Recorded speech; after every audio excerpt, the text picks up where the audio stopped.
반갑습니다. 김지영 목사입니다. 지금 각 교회마다 여름 성경학교를 준비하고 계실 텐데요. 이번 여름 성경학교에 활용하실 수 있는 활동 자료가 어린이 성교구 홈페이지에 업로드되고 있습니다. 홈페이지 들어가셔서 자료방, 그리고 그 다음에는 기타 자료방으로 들어가시면 되고요. 지금은 일단 1강 기도의 망대 자료가 올라가 있는데 또 앞으로도 계속해서 새로운 자료를 업로드할 예정입니다. 여러분의 여름 성경학교에 많은 도움이 되시기를 바랍니다.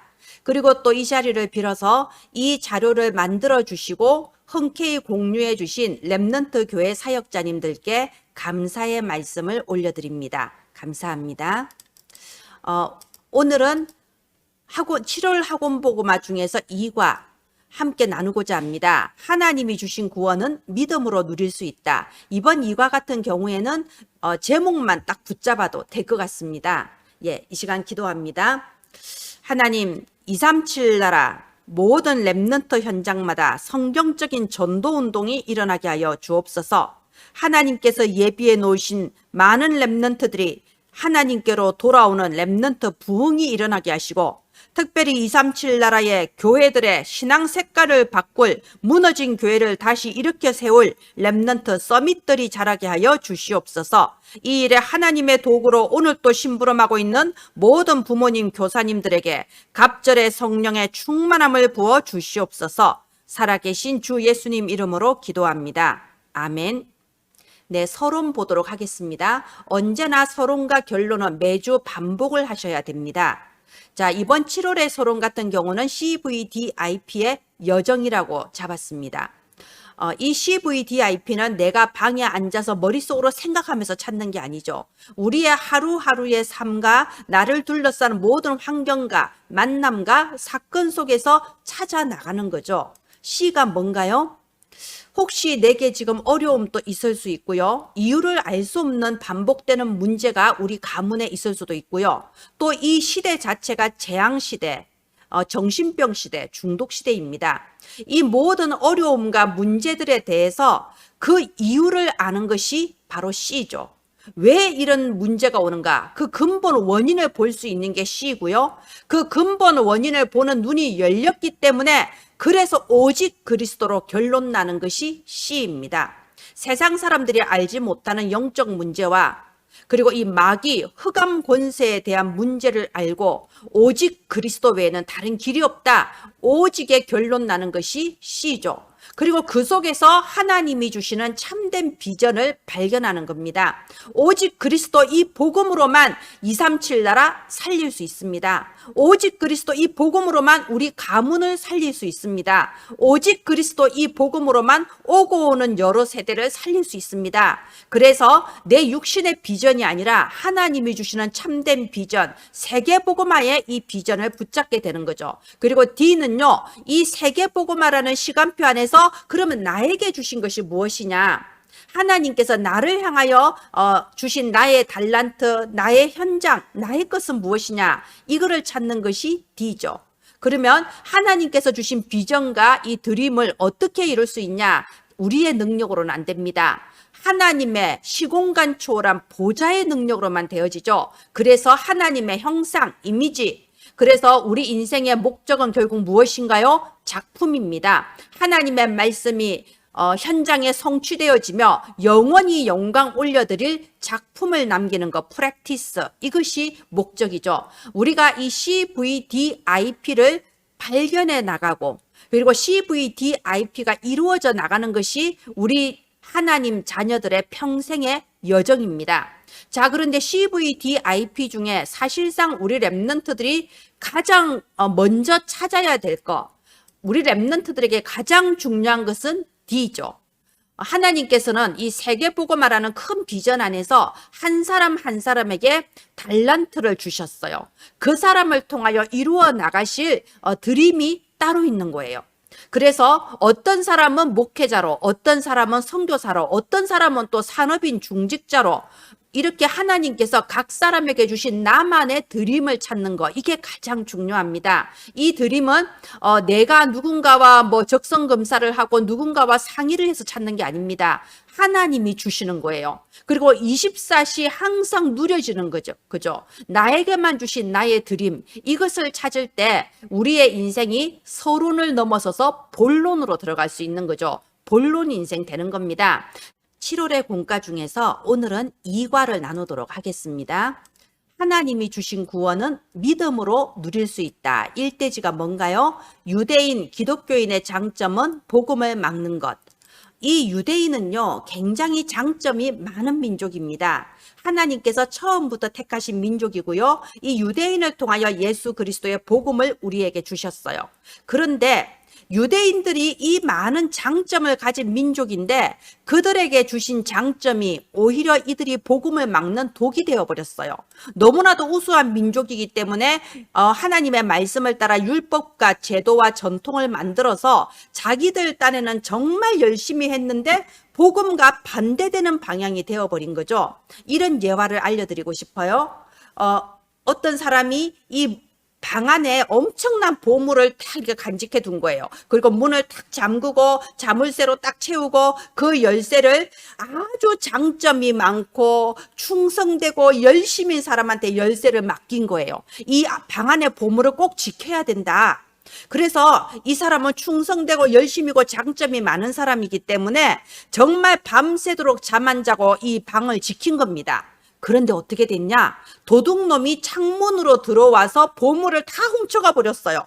이 사람은 자기 딴에는 정말 성실하게 열심특심으로 방을 지켰는데 방문만 지킨 거예요. 보물은 놓쳐버렸어요. 지금 유대인이 그렇게 된 겁니다. 유대인과 복음을 잘 모르는 현대 기독교인 똑같습니다. 어떤 공통점이 있냐? 이 율법과 제도와 전통에 너무 열심으로 매달리다 보니까 생명의 복음을 놓쳐버리고 오히려 이 복음을 방해하는 사탄의 종노릇하는 그 자리에 서게 됐다는 거죠. 고린도전서 2장 9절에 보면요, 이런 구절이 있습니다. 하나님이 자기를 사랑하는 자들을 위하여 준비하신 것은 눈으로 보지 못하고 귀로 듣지 못하고 사람의 마음으로 생각하지도 못하였다라고 되어 있습니다.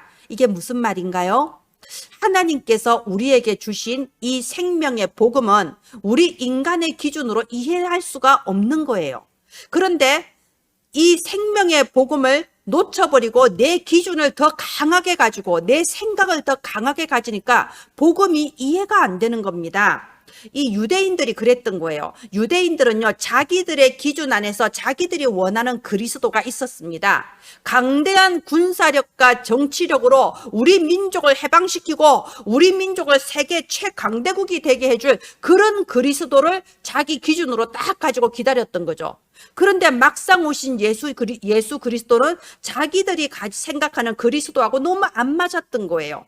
이게 무서운 거예요. 이게 창세기 3장의 나중심이 이렇게도 무서운 겁니다. 우리는 하나님께서 주시는 복음의 말씀도 내 기준하고 안 맞으면 복음이 아닌 거예요. 하나님이 내게 응답을 주셔도 그게 내가 생각하는 내 기준에 맞는 응답이 아니면 필요 없는 거예요. 오직 내가 생각하는 복음, 내가 생각하는 응답, 이 작고 보잘것없는 무지한 나의 기준으로 모든 것을 판단한단 말이에요. 그래서 이번 본문 말씀이 갈라디아서 2장 20절인 겁니다.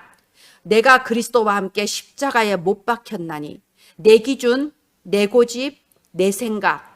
유대인이 바로 여기에 너무 강하게 잡히다 보니까 이 예수 그리스도를 알아보지 못하고 십자가에 못 박았어요. 이 사탄의 종노릇하는 무서운 저주의 자리에 서버렸다 이겁니다. 그래서 이제는 내가 산 것이 아니요 오직 내 안에 그리스도께서 사시는 것이라. 내 기준이 아니라 하나님의 기준, 내 소원이 아니라 하나님의 뜻, 내 영광이 아니라 하나님의 영광을 생각할 때에 그것이 우리 평생의 기도 응답을 좌우하는 겁니다. 그래서 우리 이번 이대지에는요, 갈라디아서 2장 20절 이 구절이 우리 랩런트들과 함께 대체 이게 무슨 뜻이냐, 내가 무조건 다 참고 뭐 이렇게 하라는 뜻이냐, 그거 아니에요. 무엇이 진짜 복음인가? 이 CVDIP를 분별할 수 있는 것이 중요하다는 겁니다. 자, 이대지는 뭔가요? 바울의 고민. 이제 이 갈라디아 교회에 일어난 사건을 통해서 바울이 이제 고민한 게 대체 무엇인가 보도록 하겠습니다. 갈라디아 교회는요, 이 이방 지역인 갈라디아에 세워진 교회죠. 갈라디아 지역에 있는 여러 교회들을 갈라디아 교회라고 합니다. 그런데 이 교회 구성원들은요, 유대인도 있고 이방인도 있는 거예요. 유대인들은 율법에 따라서 다 할례를 받았죠. 그런데 이방인들은 당연히 할례를 안 받은 상태죠. 그런데 유대인들이 자꾸 답답한 말을 하는 거예요. 구약 성경에 율법의 할례를 받아야 구원받을 수 있다고 했다. 너희들도 할례를 받아야 된다. 자꾸 율법과 전통과 제도를 가지고 말하는 겁니다. 그 이방인들 입장에서는 참 이게 황당한 이야기인 거예요. 그죠? 그러니까 이 복음을 증거하고 생명을 살려야 될 이 전도자들이 오히려 복음을 방해하고 이 생명을 죽이고 있는 그런 상황이 벌어진 거예요. 그러기 위해서 바울이 고민하고 있는데 또 더 결정적인 사건이 벌어지죠. 갈라디아서 2장 12절 14절에 그 부분이 나와 있습니다. 여러분, 게바가 누군가요? 베드로입니다. 초대교회 수장, 최초의 교황이라고 하는 베드로예요. 바나바는 누군가요? 대전도자 바울을 발탁해서 데리고 온 그 최고의 동력자 바나바 아닙니까? 게바와 바나바 둘 다 초대교회 시대에 아주 그 위대한 지도자들이었어요. 그런데 바울이 지금요, 이 게바와 바나바를 공식적으로 지금 비난하고 있는 거예요. 여기 외식이라는 단어가 나옵니다. 이 외식이 뭔지 설명해 주세요. 외식이 밖에 나가서 밥 먹는 게 아니고 뭐죠? 우리 지금식으로 말하면 이중 생활을 한 거예요. 말하자면은 이 베드로와 바나바는요, 이방인들도 복음 들어야 된다는 사실을 알았어요. 이방인들도 예수 생명 가진 하나님의 자녀란 사실을 알았어요. 그래서 갈라디아 교회의 이방인 이 제자들과 함께 식사를 했던 거예요. 그런데 유대인들의 율법에는 절대로 이방인과 함께 식사를 하면 안 되거든요. 근데 이제 예수 그리스도 복음하니까 상관없으니까 이방인들과 식사를 하고 있는데, 그때 이 유대인들이, 정통 유대인들이 막 방에 들어온 거예요. 그걸 보고 깜짝 놀라서 이 베드로와 바나바가 얼른 밥 안 먹은 척, 이방인들과 함께 소통하지 않은 척 얼른 도망가 버린 겁니다. 그래서 이걸 가지고 이중생활한다 이렇게 말한 거예요. 예수 그리스도 복음 안에 있으면 할례를 받았다 안 받았다, 유대인이다 이방인이다, 이게 별로 중요하지 않거든요. 그러면 이 정말로 베드로와 바나바가 이게 중요하지 않다, 복음에 답이 났으면 떳떳하게 하든지, 아니면 진짜 중요하다고 생각하면 끝까지 안 하든지 뭐 그래야 되는 거 아닙니까? 그래서 여기에 대해서 이 베드로가 이 바울이 고민을 한 거예요. 아니, 이렇게 예수 그리스도 복음 듣고 예수 그리스도 복음 안에서 거듭난 이 제자들이 왜 이러냐 이제 고민을 하는 거죠. 그러면서 2장 14절에 보면은 책망했다고 돼 있습니다.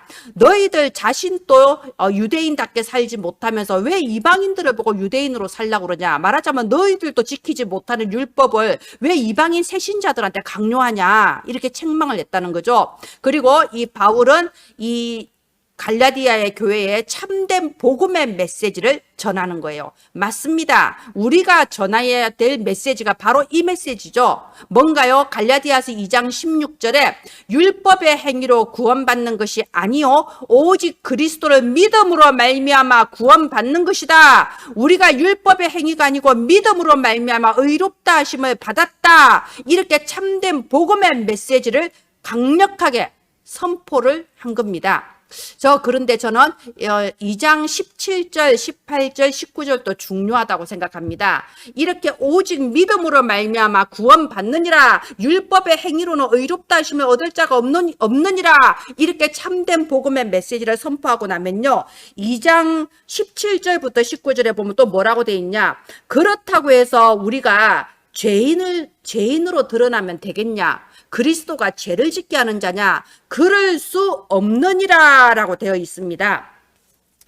이미 헐었던 것을 다시 세운다는 것은요, 말하자면 내가 이미 그리스도 안에서 죄인된 나는 이미 죽었는데, 그리고 예수 그리스도 안에서 하나님의 자녀로 의인으로서 내가 새롭게 거듭났는데 다시 한번 그 죄의 자리로 들어가서 꼭 또 그 죄를 지어야 되냐? 또 옛날에 잘못된 악한 습관, 틀린 그 체질로 또 돌아가야 되냐? 지금 그 말을 하고 있는 거예요. 그럴 수 없느니라 라고 17절에 강력하게 말하고 있습니다. 그 다음에 갈라디아서 2장 20절이 나오잖아요. 내가 그리스도와 함께 십자가에 못 박혔나니. 무슨 의미인가요? 아까 1대지에서 말씀드린 것처럼 내 생각, 내 기준, 내 고집, 나 중심이 십자가에 못 박혔다는 겁니다. 또 무슨 의미인가요? 과거의 잘못된 습관, 불신자 때 했던 그 음란문화, 타락문화, 세상의 흑암 문화를 무조건 따라가던 그런 과거의 나도 십자가에 죽었다는 겁니다. 우리는 그리스도 안에서 새 사람으로 거듭났어요. 이제는 내가 산 것이 아니고 예수 그리스도께서 대신 살아주시는 삶입니다. 그러면 우리의 삶은 어떤 삶인가요? 나를 사랑하사 나를 위하여 십자가에 죽으신 하나님의 아들을 믿는 믿음 안에서 사는 것이라. 우리는 다시 오직 복음으로 돌아가야 돼요. 복음 하나로 충분하고 복음 하나로 만족하고 그리스도 복음 안에 모든 것이 있음을 고백하며 우리 렘넌트들 앞에 복음 하나면 충분하고 복음 하나로 만족하고 복음 안에 모든 것이 있음의 증인으로서는 저와 여러분이 돼야 되겠습니다. 예, 이 7월의 결론은 All Change CVDIP, 예, 복음으로 모든 것을 변화시키는 여정이라고 했습니다. 우리 아이들의 어려운 환경, 어려운 현실 있을 수 있습니다. 아이들이 말할 수 없는 숨겨진 어려움도 있을 수 있고요. 숨겨진 상처도 있을 수 있고요. 교회에서 렘넌트라고 하지만 나는 거기에 대해서 다 감당하지 못하겠다. 난 기도 수첩이 너무 어려워. 난 예배 시간이 너무 말씀 듣는 게 힘들어. 차마 겉으로 표현은 못하지만 힘든 부분 있을 수 있습니다. 그리고 때로는요, 잠깐 나도 모르게 실수하는 그런 경우도 있죠. 거기에 대해서 우리가 답을 주지 않으면 우리 아이들이 이중생활하거나 아니면은 자칫하면 포기하고 방탕해 버릴 수도 있어요. 아니면 율법적으로 나 자신을 막 정죄할 수도 있어요. 그 모든 것을 변화시키는 게 CVDIP의 여정이라는 겁니다. 모든 문제와 어려움 속에서 하나님께서 주시는 나의 C, 나의 V, 나의 D를 찾아 나가며 나를 초월하는 하나님의 형상 I, 그래서 보좌의 능력으로 이루어지는 프랙티스, 이 맛을 보면서 모든 것을 변화시키는 것이 바로 All Change CVDIP입니다. 어떻게 해야 될까요? 24 누림, 25 응답 영원 작품이라고 했습니다. 우리 렘넌트들이 어떻게 24시 기도하겠어요? 그러나 시간을 정해놓고 하루에 한 번 정도는 기도 수첩은 말씀을 묵상해서 읽고, 그리고 어린이 찬양이든 뭐 이렇게 찬양을 조용히 혼자서 불러보기도 하고, 조용한 가운데 호흡하면서 나를 찾는 시간을 가지는 건 굉장히 중요한 겁니다. 아이들이니까 그런 거 못해. 그건 어른의 편견이에요. 되는 아이도 있고 안 되는 아이도 있죠. 그러나 우리가 그 아이의 손을 잡고 우리가 잠깐이라도 시간을 내서 이 아이가 하루에 한 번 정도 정말 다윗이 누렸고 요셉이 누렸던, 일곱 렘넌트가 누렸던 그 복음의 평안, 그 복음의 깊은 행복을 누리는 시간을 함께 할 수 있다면 저와 여러분은 가장 하나님께 칭찬받는 교사일 수 있습니다. 그게 24예요. 그러면 어느 날 하나님의 시간표에 일곱 렘넌트에게 역사하셨던 것처럼 25의 응답을 주시는 거고, 우리의 인생이 두고두고 오는 여러 세대에 하나님께 영광 올려드리는 영원한 작품 남기는 그런 인생이 될 수 있습니다. 우리 아이들이 걸어갈 All Change CVDIP의 여정에 저와 여러분이 동행자로서 함께 가기를 바랍니다. 이 학원 보고마 PPT는 여러분의 사역에 도움되고자 매주 어린이 성경국 홈페이지에 업로드되고 있습니다. 제가 처음에 말씀드린 여름 성경학교 활동 자료도 여러분 다운받아서 활용해 주시고요. 또 이 PPT도 여러분의 현장에 하나님의 도구로 쓰임 받기를 바랍니다. 기도하겠습니다. 하나님 은혜를 감사합니다. 이 시간에도 후대에게 정확한 언약의 바톤을 전달하는 주의 사랑하는 백성들에게 성령의 충만함과 시공간 초월한 보좌의 축복으로 역사하여 주옵소서. 은혜를 감사드리며 살아계신 주 예수님 이름으로 기도합니다. 아멘. 감사합니다.